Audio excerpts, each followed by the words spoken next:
ओम श्रीमद् भगवत गीता प्रथम अध्याय अर्जुन विषाद योग श्लोक संख्या 42 दोषैरैतय कुलज्ञानं वर्ण संकर कारकैः उच्चाद्यन्ते जाति धर्मः कुलधर्मस्य शाश्वतः। अथ वंशघातक मानकर पापकर्म जोगु समस्त प्रकार जाति धर्म और कुलधर्म नष्ट हो जाए।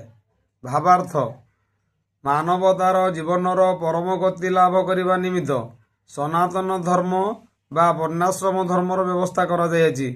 वंश बा कुलर मंगलजनक कर्म पाई समस्त को आमे मानव समाज रे थिबा गुरुत्वपूर्ण व्यवस्था कुलर उन्नति निमित्त उद्दिष्ट, किंतु समाजर दायित्वहीन नेता मानक जोगु सनातन धर्म व्यवस्था भांगी पड़ुछि।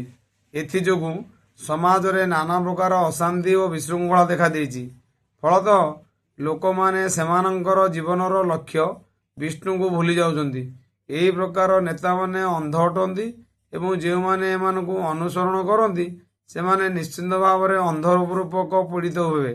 सेमानक जीवन निश्चय हा हत्या समय हो उठिବ।